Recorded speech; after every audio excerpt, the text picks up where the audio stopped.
अस्सलाम वालेकुम व्यूअर्स, मैं हूं समीना पाशा। उम्मीद है आप लोग खैरियत से होंगे। व्यूअर्स, 3 अहम खबरें इस व्लॉग में आपके साथ डिस्कस करूंगी मैं आज। और इसमें एक तो आपको बताएंगे कि इमरान खान साहब की गुज़श्ता रात कैसी गुजरी। गुज़श्ता से मतलब आप जब आप व्लॉग देख रहे होंगे तो तकरीबन ये 2 रातों पहले की बात हो जाएगी।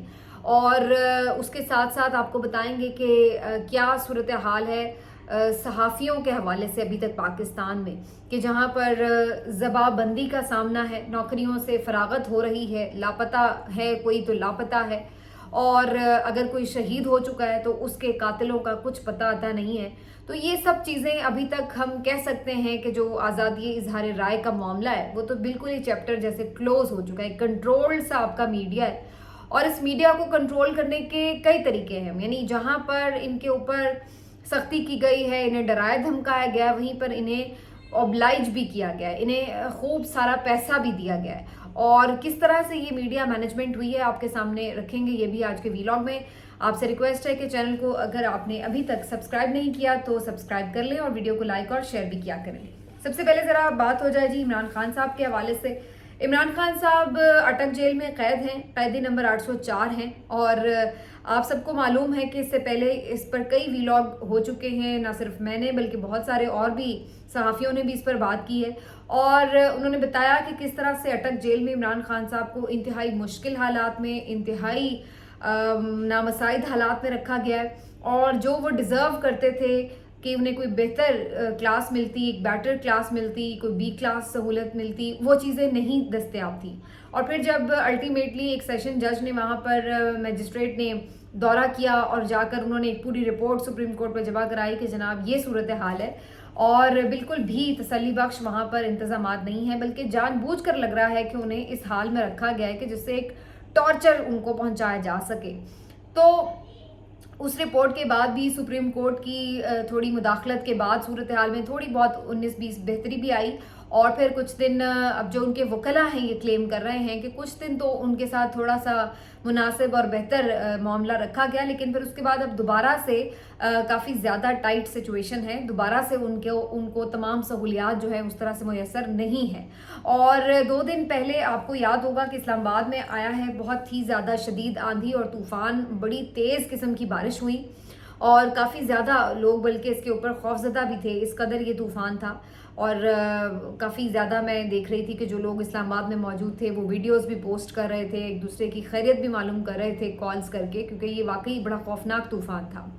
और इस तूफ़ान में इमरान खान साहब की जेल में रात कैसी गुजरी, ये उनके वकील शेर अफजल मरवत ने आज बताया है मीडिया टॉक करते हुए।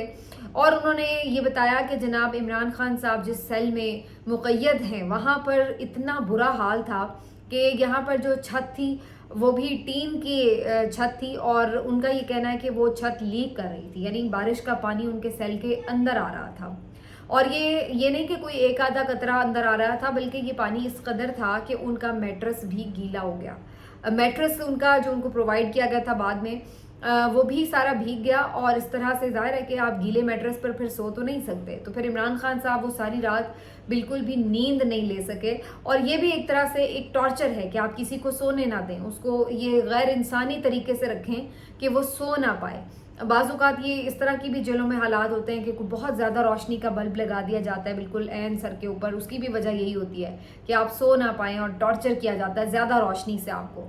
तो अब ये बारिश तो खैर अल्लाह ताला की तरफ से ही थी, लेकिन आप ये देखिए कि जेल के हालात इस किस्म के हैं कि यहाँ पर आपको इस तरह की सहूलत मैसर है कि जहाँ पर बारिश भी नहीं रोकी जा सकती। ये छत इतनी कमज़ोर है कि ये बारिश भी नहीं रोक पा रही। तो जहाँ आप एक तरफ ये बात करते हैं कि जो उनकी सिक्योरिटी को थ्रेट है, उनकी ज़िंदगी को ख़तरा है, तो क्या ये इस तरह की किसी जगह पर रखे जाना, उन्हें एक ऐसे डेथ सेल में आपने उन्हें रखा हुआ है जो कि उनके किसी भी तरह जुर्म के साथ मैच ही नहीं करती ये सज़ा, तो फिर आपको किस तरह हक है कि आप उनकी ज़िंदगी जो है वो इस तरह ख़तरे में डाल रहे हैं। तो इमरान खान साहब उस सारी रात बारिश में भी रहे हैं, और उसी सेल के अंदर पानी भी मौजूद था अच्छा खासा, उनका मैट्रेस भी गीला हुआ, लेकिन फिर भी उन्होंने कोई शिकायत नहीं की बकौल शेर अफजल मरवत साहब।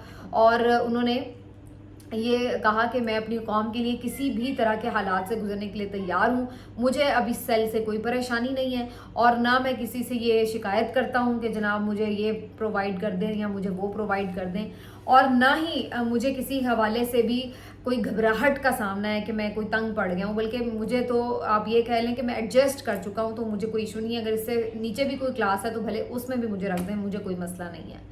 تو یہ عمران خان صاحب کی کمٹمنٹ ہے۔ بہرحال وہ جیل جس طرح سے کاٹ رہے ہیں، جیسے میں نے پہلے بھی اس پر ایک ویلاگ کیا کہ اس نے بہت سو کو حیران کر دیا، بہت سارے لوگ یہ ایکسپیکٹ نہیں کر رہے تھے کہ عمران خان صاحب اس بہادری کے ساتھ جیل کاٹ سکیں گے اور اتنی زیادہ دیر اس طرح کے حالات میں اچھوں کی جو ہے نا کڑاکے نکل جاتے ہیں، لیکن عمران خان صاحب نے یہاں پر اپنی کمٹمنٹ کو شو کیا ہے اور انہوں نے بتایا ہے کہ وہ بہادری سے جیل کاٹ سکتے ہیں، بھلے انہیں معلوم ہی کیوں نہ ہو کہ یہ بالکل سراسر زیادتی کی گئی ہے ان کے ساتھ، ناانصافی کی گئی ہے، کم از کم جن مقدمات میں 2 مقدمات میں ان کو جیل میں رکھا گیا ہے، یہ دونوں مقدمات ہی کوئی اس طرح سے جن کا سر پیر نہیں ہے، اس وجہ سے انہیں غلط سزا دے کر جو ہے وہ رکھا گیا ہے۔ تو یہ ایک انفارچونیٹ سچویشن ہے، اور اس پر میں اب ایک بات سوچ رہی تھی کافی دنوں سے کہ اس بیانیے کا کیا ہوا جو کہ پی ڈی ایم اور مختلف جماعتیں بھی بنایا کرتی تھیں اور بہت سے ہمارے نام نہاد صحافی بھی بنایا کرتے تھے کہ جی عمران خان تو جیسے نشہ کرتے ہیں، یہ ممنوع اس طرح کی چیزیں استعمال کرتے ہیں، نشئی ہیں۔ مریم نواز صاحبہ چیخ کر جلسوں میں پکارتی تھی کہ یہ نشئی ہے، یہ وہ استعمال کرتا ہے چیزیں۔ رانا ثناء اللہ صاحب ٹی وی شوز میں آ کے فرمایا کرتے تھے کہ جو یہ 2 دن نہیں جیل میں نکال سکتا کیونکہ جو چیزیں یہ استعمال کرتا ہے وہ جیل میں تو دستیاب نہیں ہوں گی۔ تو یہ سارے سٹیٹمنٹس آن ریکارڈ ہیں، مطلب میں یہ کوئی آپ کو بتا نہیں رہی کہ نجی محفل کی گفتگو ہے ان کی، یہ سب چیزیں آن ریکارڈ وہ کہتے رہے ہیں۔ تو اب اس بیانیے کا کیا بنا؟ اور ان کے ہمنوا بہت سے بغض عمران میں مبتلا صحافی اس بیانیے کو اور پروموٹ کرتے تھے کہ عمران خان صاحب تو جی کوئی ایسی چیزیں نشاور ادویات لیتے ہیں اور یہ کرتے ہیں وہ کرتے ہیں۔ تو اب جب سے عمران خان صاحب ان کے قبضے میں تھے نا، انہی کے لوگوں کے پاس ہیں، تو پھر اب دکھا دیتے کچھ کہ عمران خان صاحب جو ہیں وہ کیا لے رہے تھے۔ کیمرے تو 24 گھنٹے لگے ہوئے ہیں، تو کون سا نشہ وہ کر رہے ہیں، ذرا ہمیں بھی کوئی فوٹیج دکھا دیتے، کوئی تصویر دکھا دیتے، یا کوئی بلڈ رپورٹ دکھا دیتے کہ جی یہ ان کے اس میں سے نکلے ہیں سیمپل کوئی۔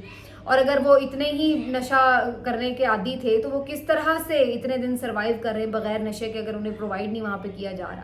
تو اب ان لوگوں میں اتنی بھی اخلاقی جرت نہیں ہے، اتنے بھی یہ شرمسار نہیں ہوتے، اس قدر یہ لوگ بے حس اور بے شرم ہو چکے ہیں کہ پھر آپ کم از کم جو جھوٹے الزامات کسی پر لگاتے ہیں تو کم از کم اس کا آ کے پھر آپ اعتراف تو کر لیں، پھر یہ تو مان لیں باہر آ کے کہ ہاں بھائی یہ تو ہم غلط کہتے تھے، ہم بکواس کرتے تھے، پھر یہ تو اتنی تو آپ میں اخلاقی جرت ہونی چاہیے کہ کم از کم اگر آپ کسی کے بارے میں بہتان گھڑ رہے ہیں تو پھر اس کی سر عام آ کے، جب سر عام بہتان لگا سکتے ہیں تو سر عام معافی کیوں نہیں مانگ سکتے کہ یہ غلط تھا، ہم اس چیز پہ غلط تھے، ٹھیک ہے آپ کو سزا ہوئی اللہ بات ہے، لیکن یہ جو ہم بہتان لگاتے تھے یہ غلط ہے۔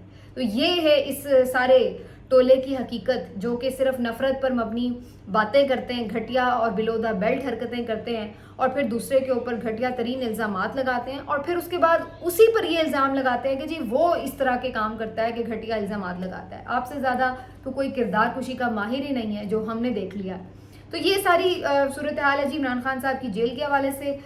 ویل سی کے آگے اس میں کیا پیش رفت ہوتی ہے ان کے مقدمات کے حوالے سے، لیکن فی الحال تو آپ کو بھی پتہ ہے کہ کوئی رہائی کا یا کسی طرح کی ریلیف کا، ضمانت کا کوئی چانس نظر نہیں آتا۔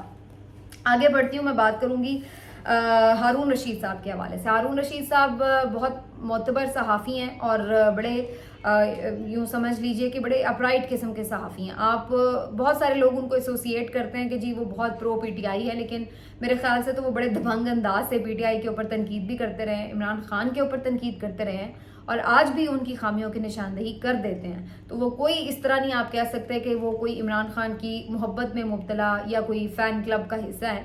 وہ بڑے اپنے آپ اپنے مزاج ٹائپ کے ایک مختلف اور منفرد صحافی ہیں، اور ان سے ہمیں بہت کچھ سیکھنے کو بھی ملتا ہے۔ اور ہارون رشید صاحب مختلف چینلز میں کام کر چکے ہیں اور اس کے ساتھ ساتھ کالم نویس بھی ہیں، اور بڑی منفرد طرز کا کالم لکھتے ہیں۔ آج کل تو اس طرح کی گفتگو، اس طرح کی اردو، اس طرح کے تاریخی حقائق کے ساتھ بہت کم کوئی شخص ملے گا آپ کو جو اتنی ریسرچ اور ایک اتنی ڈیپتھ میں جا کے جو ہے وہ کوئی تحریر لکھ سکے۔ تو یہ تو لوگ بالکل ناپید ہوتے جا رہے ہیں ہمارے ملک میں۔ بہرحال हारून रशीद साहब जो हैं उन्होंने आपको मालूम है कि सुनो टीवी कुछ अरसा पहले ही ज्वाइन किया था। पहले वो 92 में काम कर रहे थे, उससे पहले दुनिया टीवी से भी वाबस्ता रहे हैं और उससे पहले जंग अखबार में लिखते भी रहे हैं। तो ये उनका एक मामला तो चल रहा था शुरू से ही, और जो बात वो करते हैं वो डंके की चोट पर करते हैं, कोई लगी लिपटी तो करते नहीं हैं।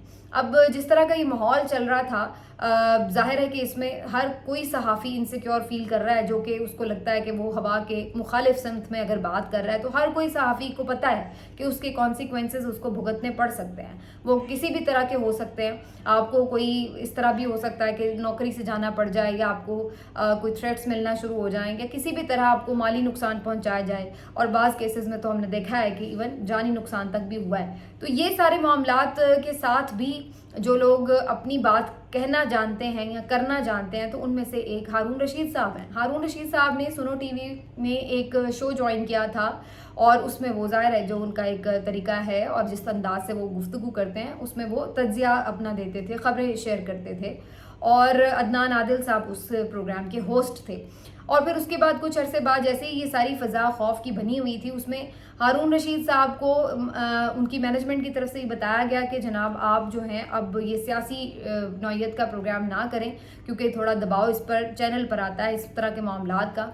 तो उनसे गुजारिश की गई और उन्हें एक गैर सियासी किस्म का प्रोग्राम दे दिया गया, और उनके शो की टाइमिंग भी बदल दी गई, और प्राइम टाइम रात से निकाल कर उन्हें सुबह 11 बजे के वक्त दे दिया गया कि जी आप इस टाइम पे शो कर लें। यानी एक तरह से आप कह लें कि उन्हें साइड लाइन करने की कोशिश की गई, और उनके प्रोग्राम का जो फॉर्मेट था वो भी बदल दिया गया। हारून रशीद साहब ने कुछ अर्सा उस प्रोग्राम को भी कंटिन्यू बहरहाल रखा, लेकिन उसके बाद ऐसा लग रहा था कि झूठ का कारोबार करने वालों के लिए और सच को बर्दाश्त ना करने वालों के लिए फिर भी वो नाकाबिले बर्दाश्त हो चले थे। यानी कोई ऐसे जैसे आप बस कोई नापसंद आ गया तो आ गया, अब भले वो कोई नहीं भी ऐसी बात कर रहा जो आपको नाखुशगवार गुजर रही है, इसके बावजूद भी बस आप उसको तुले बैठे हैं कि अब आपने उसको कोई ना कोई ज़ख्म पहुंचाना है। तो इसी तरह की हरकत की गई है। हारून रशीद साहब को अब उनकी चैनल ने माजरत कर ली है, और उनको वो मज़ीद वहाँ पर अब नहीं काम करते देख रहे, और अब उन्होंने वहाँ से बिल्कुल फाइनली एक्सक्यूज़ कर लिया है। तो इस तरह से हारून रशीद साहब जो एक सीनियर सहाफ़ी हैं, और भी ना जाने उन्हें क्या क्या वो फेस कर रहे होंगे, लेकिन जितना मैं जानती हूँ, जो मेरी उनसे तस्दीक भी मैंने की उनसे इस खबर से मुतालिक, और उन्होंने मुझे बराह रास्त बताया कि बिल्कुल इस तरह से ये है, और बहरहाल वो कोई परेशान नहीं है। वो बिल्कुल आपको मालूम है कि आज़ाद मंश किस्म के सहाफ़ी हैं और अल्लाह पे तवक्कुल रखते हैं। उन्हें मालूम है कि कोई ऐसा मामला नहीं है, अगर एक नौकरी चली भी गई तो इससे कोई फ़र्क नहीं पड़ता, और हम उनके लिए दुआ गो हैं कि अल्लाह ताला उनके लिए आगे रास्ते खोले, आसानियाँ पैदा फरमाए। लेकिन आप अब अगेन इस सारे एक हब्स ज़दा माहौल और घुटन ज़दा माहौल का अंदाज़ा लगा लें कि जहाँ पर कोई शख्स जो इतने मैनर्स में भी बात कर रहा है, और कभी वो आप नहीं देखेंगे कि वो कोई इस तरह फजूल बात कर रहा है उस तरह, उसके बावजूद भी वो भी बंदा जो है वो बर्दाश्त नहीं है इनसे। तो बहरहाल बहुत सारे हम जैसे सरफिरे भी हैं जो फिर भी कुछ ना कुछ कोशिश करते हैं कि बात करें, लेकिन हमारा मकसद तो सिर्फ इस्लाह है, हमारा मकसद तो निशानदही है चीज़ों की और बेहतरी की तरफ जाना है, अपनी राय का इजहार है। हम कोई किसी से को चैलेंज तो नहीं कर रहे, ना हम किसी के साथ बरसरे पेकार हैं, लेकिन बात यह है कि इस माहौल में तो इवन बात करना भी मुश्किल है। लेकिन बहरहाल जी, सीनियर सहाफ़ी के बारे में ये ख़बर आपने देखी, और उसके बाद अब ज़रा मैं बता दूं कि बाकी सहाफ़ी क्या करें। बाकी सहाफ़ियों की भी बड़ी दिलचस्प बात है। ये मीडिया मालिकान जिस तरह से एक वन साइडेड प्रोपेगेंडा इस वक्त कर रहे हैं, तो बहुत सारा अंदाज़ा तो इस बात से था कि ज़ाहिर है कि ये लोग प्रेशर में हैं और इनको भी नामालूम अफराद की तरफ से अच्छा खासा रगड़ा लगाया गया है और धमकियाँ मिलती हैं, या उन्हें वाज़े वाज़े बता दिया जाता है कि आपको कॉन्सिक्वेंसेस होंगे, आपके चैनल्स बंद हो जाते हैं, आपके चैनल्स जो हैं उनको जुर्माने आयद हो जाते हैं, वगैरह वगैरह, कुछ ना कुछ करके आपको बिल्कुल साइड लाइन कर दिया जाता है। और जाहिर है जो मीडिया ऑनर्स हैं बुनियादी तौर पर बिजनेसमैन हैं ज़्यादातर इनमें से, वो अपना नुकसान क्यों करेंगे? कोई भी कारोबारी आदमी अपना नुकसान तो बर्दाश्त नहीं करता। लेकिन आप ये अंदाज़ा लगाएं कि इस सारे बीच में जो सीनियर एंकर पर्सनस हैं, सीनियर सहाफ़ी हैं, वो भी बिल्कुल मीडिया मालिकान के पीछे पीछे चल पड़े हैं, और उन्होंने भी बहुत सौ ने तो अपना नैरेटिव ही 180 डिग्री बदल लिया, और बहुत सारे जो हैं वो ऑलरेडी पहले उधर खड़े थे बूज़े इमरान में, और जो बाकी रह गए थे थोड़े बहुत, वो या तो खामोश हो गए या उन्हें वैसे ही चैनलों से निकाल दिया गया है। तो ये सारा कुछ ऐसे मुफ्त में नहीं हुआ है, इसके लिए पूरे 10 अरब रुपए बांटे गए हैं। आपको अंदाज़ा है, यानी एक ऐसा मुल्क जहाँ पर आप एक एक डॉलर के इस वक्त मोहताज हुए पड़े हैं, और आप IMF से मिन्नतें तरले कर करके किस तरह से पैसे लिए आपने गरीब आवाम का कचूमर निकाल के, उनका खून पसीना निचोड़ के, उनके मुंह से निवाले छीन के आपने ये पैसे लिए हैं। उनसे अब आप उनकी हड्डियों से सारी वो मांस तक उनका छीन रहे हैं इन बिजली के बिलों के ज़रिए। ये सब कर रहे हैं आप कि जी पैसा नहीं है मुल्क के अंदर, और उसके बाद वो जो पैसा इतनी कुर्बानियों से आप हासिल करते हैं वो आप इस बेदर्दी से इस्तेमाल करते हैं कि आप ये ऑलरेडी मुनाफा खोर और भरे हुए पेटों वाले मीडिया मालिकान के मुंह में ठूंस देते हैं कि जिस तरह चाहे आप फिर उनको हाँकते फिरें और जिस तरह चाहे जो मर्जी उनसे कहलवाते फिरें। ये है इनकी प्लानिंग पीडीएम की। मरियम औरंगजेब साहिबा के 14 महीने के दौर के अंदर 10 अरब रुपए मीडिया मालिकान को, मीडिया चैनल्स को दिए गए हैं। आप इससे अंदाज़ा लगा लें। तो फिर ये चैनल्स उनकी ज़ुबान ना बोलें तो फिर क्या करें? फिर क्यों ना इनकी ज़ुबान बोलें? आप समझते हैं कि ये सारे सिर्फ खौफ की वजह से? नहीं जनाब, सिर्फ खौफ नहीं है। उन्हें अब पता है कि यार खौफ के बाद भी तो करना पड़ेगा, तो क्यों ना फिर पैसे बटोर के कर लें ताकि कुछ माली फ़ायदा भी हो। और उससे भी ज़्यादा अफसोसनाक बात ये है कि ये जो पैसे मिले हैं चैनल्स को, क्या इसका बराह रास्त फ़ायदा कोई वर्किंग क्लास को हुआ है, किसी कैमरामैन को हुआ है, किसी गार्ड को हुआ है, किसी ऑफिस बॉय को हुआ है, कोई न्यूज़ रूम में बैठे डेस्क पे बंदे को हुआ है? नहीं हुआ। ये पैसा कहाँ है? 10 अरब रुपए कहाँ गए? यहाँ तो हम सहाफ़ियों को वही तनख्वाहें मिलती हैं जो कि मिलती हैं। जो बेचारा पीछे कैमरे के काम कर रहा है बंदा, उसकी तो 1 रुपया नहीं तनख्वाह बढ़ रही। तो ये सारा पैसा कहाँ गया है? 10 अरब रुपया। ये वही भरे हुए पेटों में ही और पैसे चले जाते हैं, आप अंदाज़ा लगा लें। और उसके बाद फिर वही होता है कि जो चाहा जाता है वही फिर बोला जाता है, वही फिर आपको मीडिया दिखाता है। जब आप पैसे ही ले लेते हैं तो फिर आप कैसे उनकी पॉलिसी से इनहराफ करेंगे? ये है हकीकत। और उससे पहले जुगनू मोहसिन साहिबा बड़े वाज़ेह तरीके से बता चुकी हैं कि इन्होंने अपने MNAs में, MPAs में किस तरह 1-1 अरब रुपया तरक्याती फंड्स का बांटा है। तो आप अंदाज़ा लगा लें इस बात से कि जो इन्होंने तरले मिन्नतें करके और जिस तरीके से अवाम के ऊपर छुरी चलाकर उनका गला ज़िबा करके जो पैसे मंगवाए हैं, वो इन्होंने इसलिए मंगवाए हैं अपने अल्लह तल्लों के लिए, अपना मीडिया नैरेटिव बनाने के लिए कि हम मीडिया में अपना बयानिया बना सकें, इमरान खान को आउट कर दें, अपना बयानिया बना सकें। इसके लिए ये पैसा लगाया गया। ये पैसा सारा बर्बाद भी हुआ है क्योंकि वो तो फिर नहीं हो सका। और उसके बाद आप ये देख लें कि उसके बाद जो कचूमर है वो फिर अवाम का निकला है। तो ये है इन लोगों की असलियत और ये है मीडिया की भी असलियत। मिलते हैं आपसे अगले वीडियो में। अपना ख्याल रखिए। अल्लाह हाफिज़।